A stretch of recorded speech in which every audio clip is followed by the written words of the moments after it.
So this is Romero Building, Sapi Building. This area used to be my law office, no? Last law office na address. Then tinamaan ng COVID, we closed, so we transferred to a subdivision office. So right now at the, sabi nilang center, but I think this is the old center, no, of Gensan. You have yung volume of vehicles. So this is along Magsaysay Avenue, then Pioneer Avenue. Ito yung center ng city talaga before, no? When you say Pioneer Avenue, it's the center, but right now it's not the center because the center is nasa Santiago na, yung sa may SM. So we're turning left now here. There's a traffic light, gates. Yan.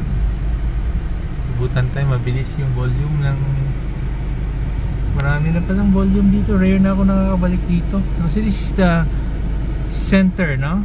This is Quezon Avenue pala to, going Barangay West. Dun sa unahan is Magsaysay Avenue.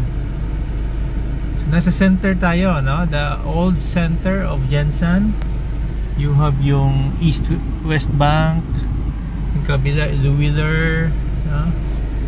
Ano ba? Meron tayong call center, BPO, no? Diyan sa may Film Life Building. Then dito sa may left side, Insular Building. Okay, so transforming yung may bombo radio pala na vehicle dito. Ito yung transformation ng city, no? From dominated by tricycle to slowly you have mga e-jeepneys, no? Jeepney. So ito pa yung painful na transition, no? Because you have thousands of yung ito mga katabi natin, no? Sabihin natin mga color room, they need also employment. So kailangan ng critical wisdom on how to solve this. Kasi karamihan ng mga sasakyan natin dito, mga tricycle, mga color room, no? I think more than half.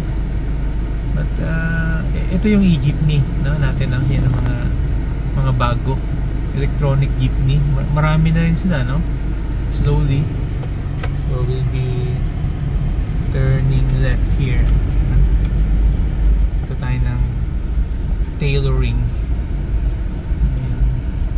Dito. Hindi pa ba yung tailoring? Yung Debonair. Hindi pa ba siya? Tingnan natin.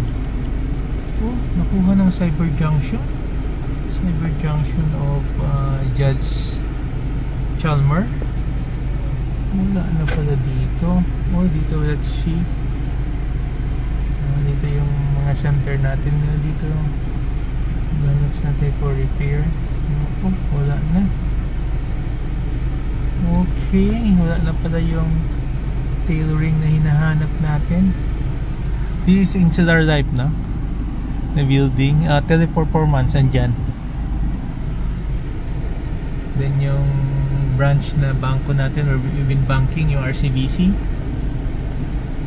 Very busy.